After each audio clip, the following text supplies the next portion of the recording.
Think you'd survive medieval times, forget the castles and kings.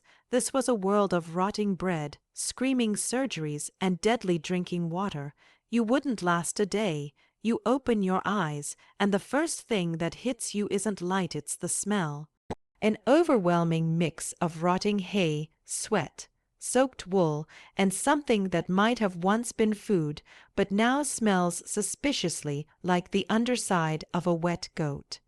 The ceiling is made of old wooden beams, low and blackened with smoke and time, sagging slightly, as if even the roof is tired of existing. The blanket covering your body is heavy, not with warmth, but with months, possibly years of unwashed filth, grease, and grit.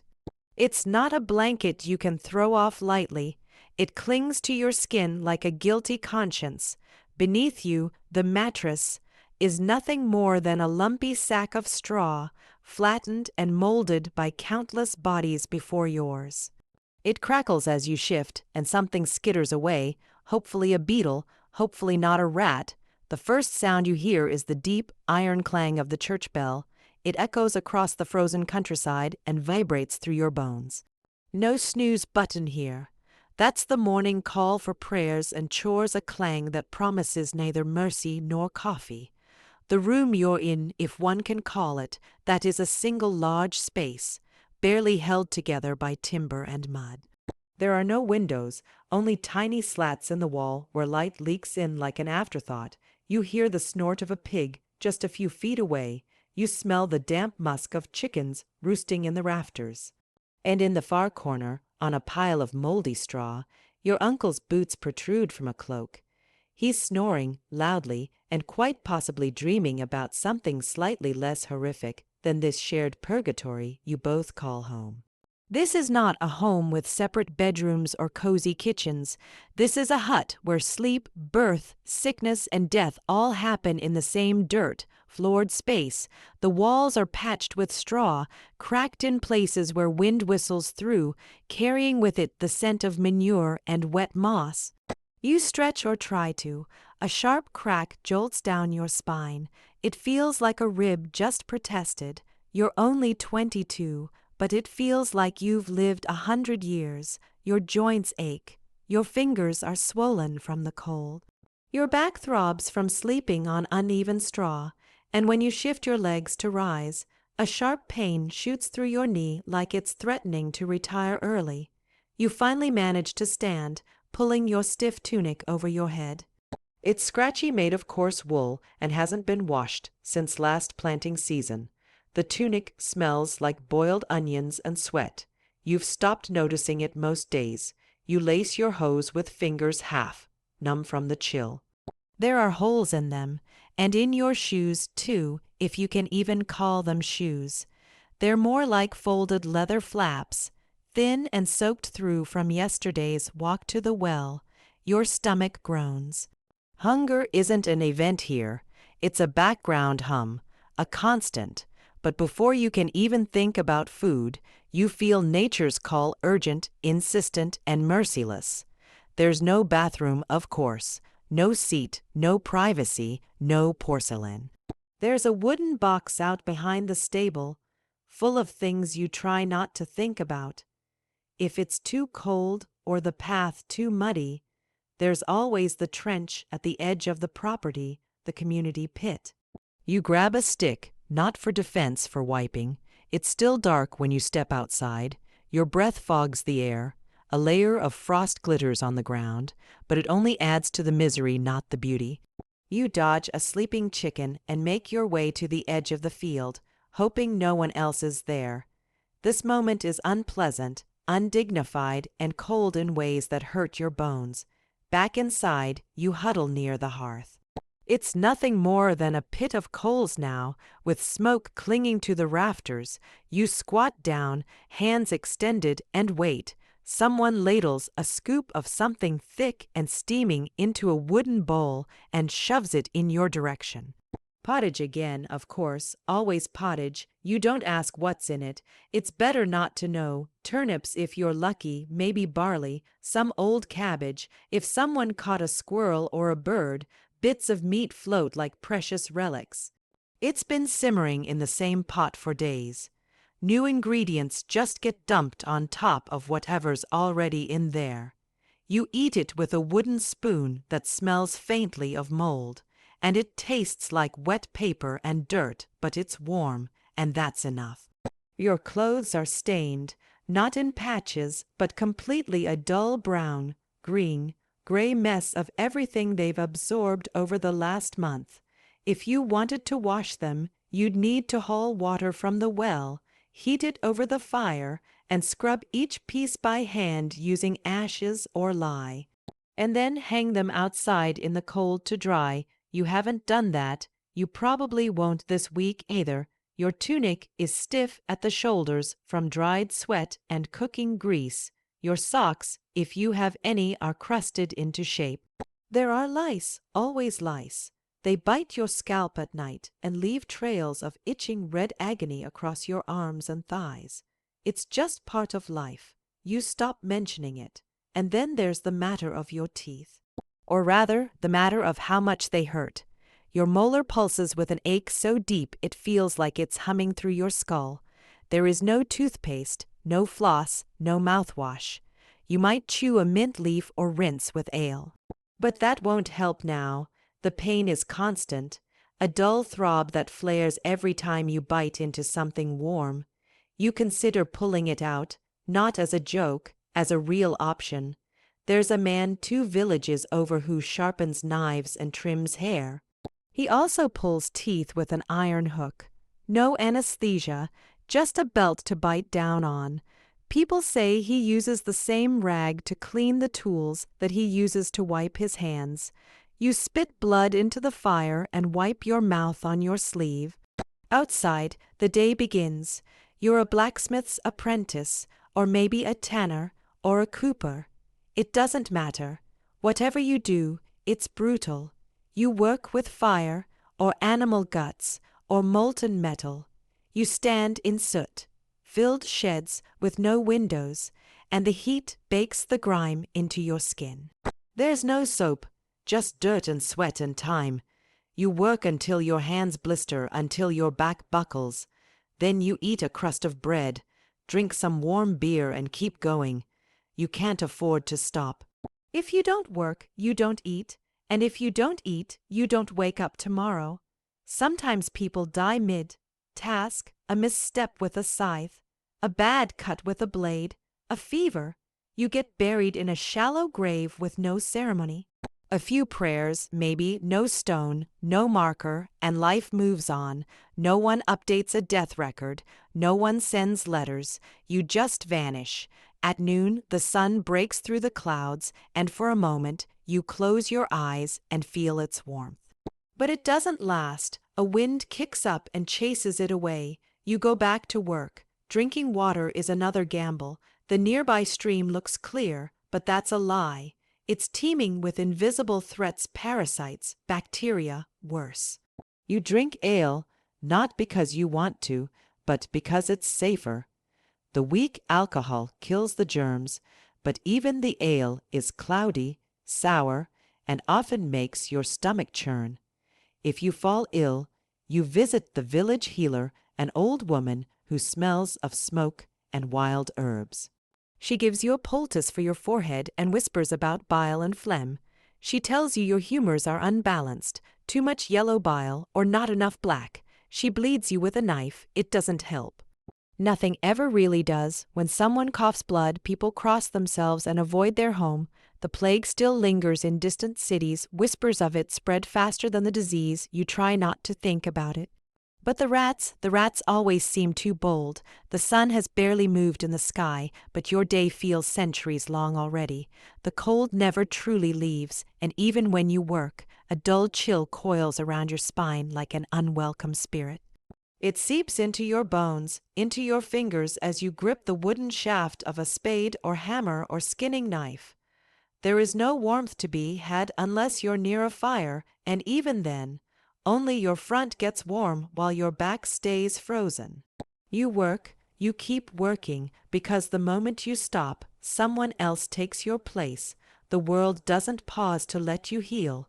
You are not irreplaceable. You are a body that can be replaced within hours.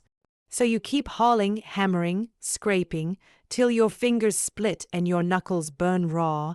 Break a bone, too bad, bind it with a stick and some old cloth and hope it heals right. Get a fever, drink warm beer and pray. Nothing else you can do. See, medicine isn't science here. It's tradition and guesswork wrapped in ritual. Even the most basic health advice is a dance with death. But food now, that is its own punishment. There is never enough, and what little there is comes in the form of something best described as desperate. Pottage again, of course, the same as the morning and the day before and last week. Maybe it's thicker today. Maybe it's thinner, you don't ask, you just eat, you dream of meat, but it's mostly turnips, or onions, or lentils if you're lucky, but that's rare. Sometimes there's bread, but that's a mixed blessing. In bad harvest years, bread stretches only because it's adulterated. You've heard rumors bark, sawdust, sometimes even clay. You've bitten into a crust that chipped a tooth before. You've eaten something that made you see lights dance in front of your eyes, and that's not a miracle, that's ergot, a fungus that grows on rye. It mimics madness, convulsions, even death. You once watched a boy flail on the ground like he was being exorcised. They thought he was cursed. You knew it was the bread, vegetables, only if they're in season, and what's always in season, turnips. You boil them, you mash them, you stew them into pottage, you even roast them once they still taste like earth and regret. But there's no point complaining. Complaining doesn't feed you, and the church would tell you hunger is a test, that suffering brings you closer to God, because yes, even your stomach answers to the church. You don't read, that's not your role. Reading is for monks, scholars, and the nobility. The Bible, it's in Latin, a language reserved for men in robes who say you're wicked by birth and can be redeemed only through obedience and tithe. And tithe you must 10% of everything, even when you have nothing, no food, too bad, you still owe, you kneel harder, when the crop fails, when the rain won't come or won't stop, when your cow gives sour milk or your sister dies from childbirth, the priest says it's because you sinned. You didn't pray enough, you didn't confess often enough, you missed Mass that one time because your leg was broken. Clearly, your soul is stained. They say God tests the faithful with hardship, and your entire life has been an exam with no correct answers. Women fare worse. If you're a woman in your village, you're probably pregnant, or mourning a miscarriage, or trying to nurse a baby while grinding barley and hauling water. 10 pregnancies isn't rare.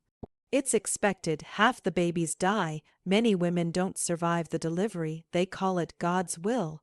If you're lucky to survive childbirth, congratulations, now you get to work harder, clean, cook, sew, mend, farm. There is no rest. You are the backbone of the home, the field, the world, and the world rewards you with pain and silence. You are never allowed to be angry or loud or strange. If you show too much emotion, they say you're unbalanced.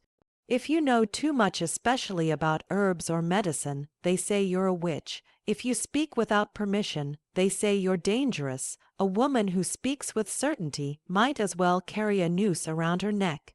Widows are preyed upon, unmarried women are pitied, then distrusted. They say the devil finds work for idle hands, but in truth, the devil finds no need in this place. The people handle his work just fine. You've seen a woman dragged into the square accused of hexing a man's cow. She wept as the priest pressed a hot iron to her thigh to test her innocence. When it blistered, they said it was proof, and that was that. Then there's the violence. It's not hidden.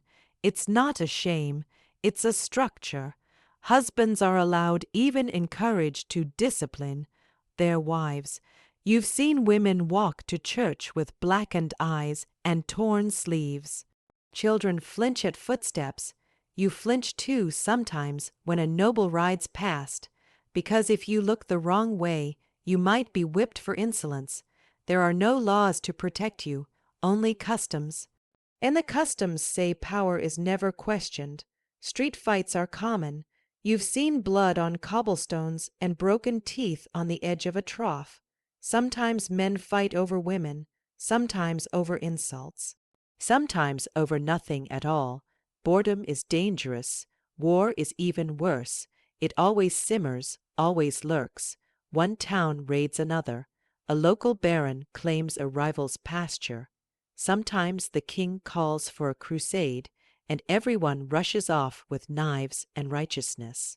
They say it's glorious. It's not. It's slaughter, wrapped in prayer and sealed with wax. You know a boy who never came back from one of those. His mother still lights a candle every week, but the priest says his soul is with the saints now. That's supposed to be comforting. There are no peace treaties here, only temporary silences, and beneath them, a drumbeat of violence in homes, in streets, in fields, in churches. It's normal, so normal you've stopped reacting. And so your day continues. You finish your work with blistered hands. You eat your stew of turnips and fatigue. You pray because fear tells you to. You wash your hands in the stream and wonder whether the itching is from lice or poison.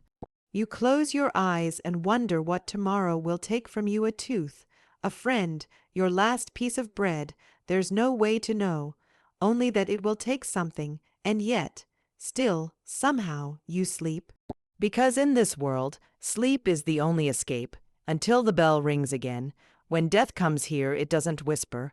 It arrives fast, loud, and with no explanation. Sometimes it tiptoes in with fever and cough. Other times it drags a man down in his sleep, but mostly it's just expected. A child dies, it's routine. A mother bleeds out in childbirth, no surprise. People cough blood, swell up from infected wounds, vanish into pits of disease. There is no ceremony for grief. There's barely time for mourning. Life moves fast in the Middle Ages, but death moves faster. The church handles the rituals. They ring the bells, light the candles, mutter Latin words you don't understand. You carry your loved one in a wooden box, if you can afford it, and place them in a graveyard already full of the forgotten. Sometimes, when the ground is too frozen or too crowded, bodies get dumped in mass pits, covered in lime, quickly blessed and forgotten. You've seen the Red Death before. They say it came from rats, from fleas, from God's wrath. It doesn't matter. Once it starts, the air itself feels poisoned. Black boils rise on the skin, fever burns the brain, and within a day or two they're gone, and the ones left alive wonder how long they have. Children don't cry for long. Their bodies don't last, and the church tells you that their souls are safe with the saints, with Mary, with God. But that doesn't fill the hole in your chest. That doesn't bring warmth to the cradle at night. It's a strange thing to live every day next to death. You stop asking why. You stop begging for mercy. You learn to carry grief like you carry wood, heavy, splintering, but necessary. There's no such thing as a long life here, just a lucky one. Yet far from your little corner of the world, in a cold imperial palace, draped with velvet and suspicion, a new story begins to unfold. Her name is Catherine, though she wasn't born to be great. In fact, she wasn't even Russian. Born Sophia of Anhalt-Zerbst, a minor German princess, she arrives in Russia as a teenager, sent to marry Grand Duke Peter, heir to the imperial throne. She's smart, curious, determined, but she hides it well. Russia doesn't favor bold women. Peter is strange, immature, obsessed with toy soldiers and Prussian discipline. He mocks Catherine, neglects her, often disappears to play war games alone. She quickly realizes that no one in court truly respects him. The gods tolerate him, the nobles humor him, but no one believes he's fit to rule. And Catherine, she learns quietly, constantly. She reads Voltaire, devours Enlightenment philosophy, studies Russian history. She listens, she flatters, she makes allies. Even when her husband mocks her accent, even when the Empress Elizabeth, Peter's aunt, demands she change her religion, Her name, her friends, her soul Catherine obeys. But not blindly. She survives. Life in the palace is not so different from the medieval misery. You know only the pain is velvet, covered, the cruelty gilded. Backstabbing is a profession. Eyes are always watching. Spies wait behind doors, and alliances are as stable as candlelight in a storm. Catherine learns to smile while drowning. Years pass. Catherine gives birth to a son, Paul, but rumors swirl. Many believe the child isn't Peter's at all. That he belongs to one of her lovers, a guardsman perhaps. No one says it aloud, but everyone knows. When Empress Elizabeth dies, Peter finally becomes Tsar Peter Roman III, and what follows is a disaster. Peter admires Frederick the Great of Prussia, Russia's enemy. He alienates the church, insults the military, punishes nobles. He is erratic, clumsy, and arrogant. His childish behavior now endangers the empire. Catherine sees it clearly. Russia needs a new ruler, and if Peter won't act like one, she will. She moves carefully, secret meetings, silent nods, hidden letters. She wins the loyalty of the imperial guard, charms influential nobles, secures support from the clergy. Even the streets begin whispering her name, not in fear, but in hope. Then, one summer night, it begins. Catherine is woken from sleep and told the moment has come. Dressed in a soldier's uniform, she rides out into the streets of St. Petersburg. The guards salute her, bells ring, crowds gather, no blood is shed, the coup is swift, surgical. Peter, betrayed and frightened, surrenders without a fight. He dies shortly after, officially from a quarrel during imprisonment. Unofficially, a murder arranged to tidy history, and Catherine, once a foreign teenager lost in snow, becomes Empress of Russia. Not through inheritance, not through marriage, through ambition, intelligence, and steel nerves. The nobles call it a miracle, the poets call it destiny, but Catherine knows better. It was strategy, calculation, endless endurance. Now in power, she does not rest. She reforms the empire, expands education, supports science. She calls herself a servant of the Enlightenment, a ruler of reason. But she's no fool. She understands that power must be preserved with force, and she is not afraid to use it. She modernizes Russia, yes.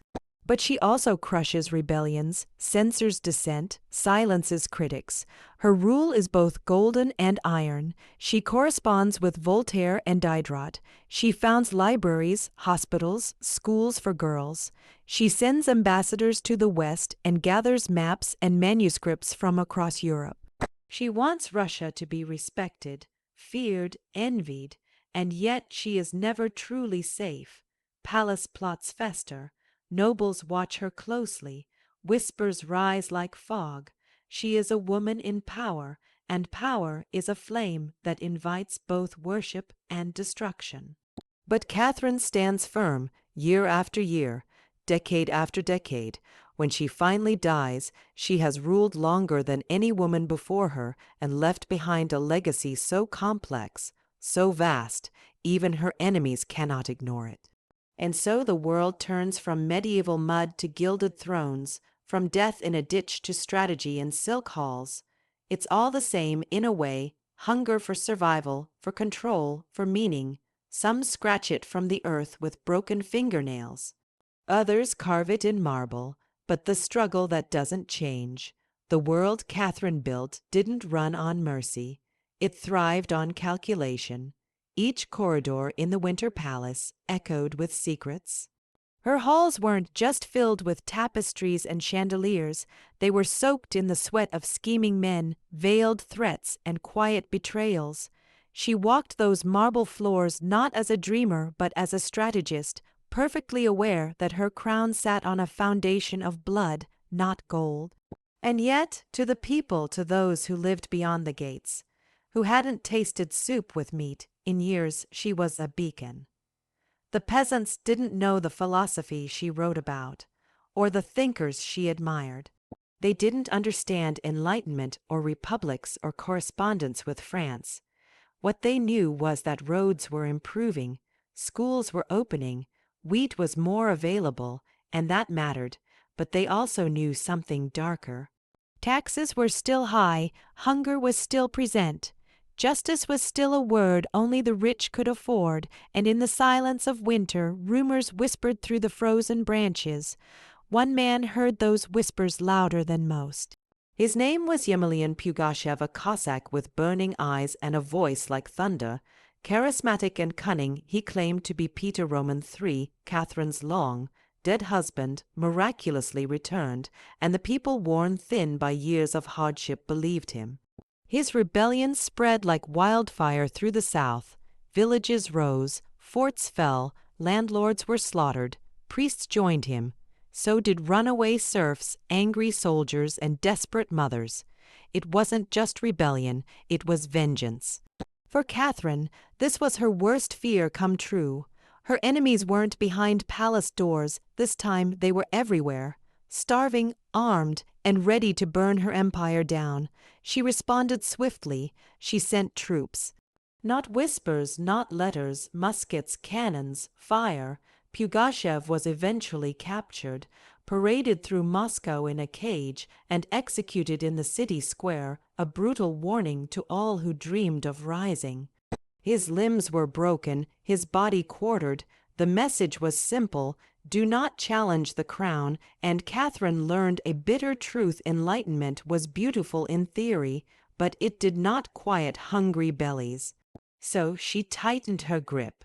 Serfdom was reinforced, not softened. Nobles were granted more control over the peasants, rewarded for loyalty with deeper authority. Russia grew bigger, but the people grew smaller. Still, progress marched on, at least on the surface. The capital glittered with theaters, libraries, and grand exhibitions. Western visitors were stunned by the elegance of the Russian court. French was spoken more than Russian among elites. Art flourished, music echoed in marble halls, and Catherine sat at the center of it all, both queen and conductor. But her heart remained restless. She loved deeply, often foolishly. Her lovers weren't just companions, they were advisors, diplomats, artists, generals. Some she elevated to power, some she exiled when the passion faded. Love was never soft in her world. It was a transaction, a performance, a risk. One such lover, Potemkin, became her closest ally. Brilliant and bold, he shared her vision for Russia, a nation that could rival any in Europe. He helped her expand the empire southward into Crimea. Together, they orchestrated bold campaigns, colonized vast lands, and reshaped maps. But as with all victories, the glory came at a cost. The further Russia stretched, the more fragile it became. Border wars erupted, ethnic tensions flared, bureaucracy ballooned. Catherine juggled statesmanship like a flame, illuminating the world while burning her fingers, and beyond her empire, the world was changing too. In France, a storm was gathering. People whispered words like liberty and equality, and soon the French Revolution would thunder across Europe. The very Enlightenment ideals Catherine cherished now threatened monarchs like her. She watched France with both admiration and terror. She had once written to philosophers about freeing the serfs, but the guillotine silenced her pen. If kings could fall, so could empresses. So she drew back. Censorship increased, dissent was crushed. Her image, once painted in robes of justice, now bore armor. She didn't just govern Russia, she protected it from itself. She died in 1796, after a rule of 34 years. No woman had ruled longer, few had ruled smarter, yet her legacy split in two. One side tells of a reformer, a scholar, a builder of schools, roads, and ideas, a woman who brought Russia into modernity. The other tells of a tyrant one who silenced her enemies, reinforced oppression, and never truly freed the people who needed her most. Both are true. But even long after her death, Catherine's shadow lingered across the snows of Russia, across peasant homes and palace walls. She was the kind of ruler the medieval world never imagined, a woman who could be both kind and cruel, brilliant and brutal. far from her palaces in the cold countryside where peasants still tilled frozen soil and buried their children without names, people remembered her differently. Not with portraits, not with history books, but with stories passed down in quiet voices by candlelight. The bread smelled strange. You could never quite tell what was in it, sometimes bark, sometimes dust, sometimes the taste of wet clay that clung to the roof of your mouth long after the last bite, but you ate it anyway because hunger never left. Not in winter, not in spring, and certainly not if you were poor, which most people were. Rye bread was the common staple, dense and dark, but it carried a risk ergot, a fungus that crept into the grain when the season was wet. You wouldn't know you'd been poisoned until it was too late. First came tingling in your limbs, then wild visions, screaming that wouldn't stop, burning pain in your arms and legs as your blood vessels constricted. They called it St. Anthony's fire. You might be cast out, mistaken for a witch, or simply die in agony in the corner of a cold hut. And even if the bread didn't kill you, water might. Safe drinking water was rare. Wells were few. Rivers were fouled with human and animal waste, and no one boiled anything they didn't yet know it killed germs. So instead, people drank beer. Weak, bitter, warm ale, even the children. It wasn't about enjoyment, it was about survival. To understand medieval life was to live beside risk, the kind that could arrive silently, unseen, unfixable. And when the sickness came, the real sickness, the deep fevers and coughs and convulsions, you didn't go to a doctor. There were no hospitals like today. You went to the local barber, surgeon, the man who sharpened razors and lanced boils, who'd pull your tooth with a prayer and a fist, who might saw off your leg after you'd stepped on a rusted nail in a muddy road.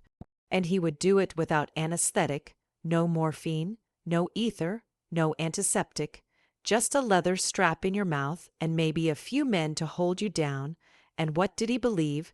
That your body was governed by 4 humors: blood, phlegm, yellow bile, and black bile. If you were sick, he'd say your balance was off. Maybe you had too much blood, so he'd cut you open to drain some, or he'd apply leeches, or force you to vomit. These weren't treatments. They were rituals masquerading as science, and they often made you worse. Women had it harder. From the moment a girl could walk, she learned to serve first her father, then her husband, then her children. Her place wasn't questioned, it was accepted. Her world was narrow: cook, clean, sew, birth, repeat. Childbearing was both expected and lethal. A woman might deliver 10 children and bury 5. Each birth carried the chance of death from bleeding or infection, and if she failed to produce a male heir, her value was diminished. Education, rare. Voice in court, none. Ownership of land, only if she outlived every man in her family. And if she spoke too boldly, lived too freely, or knew too much especially about herbs or healing, she might be called a witch.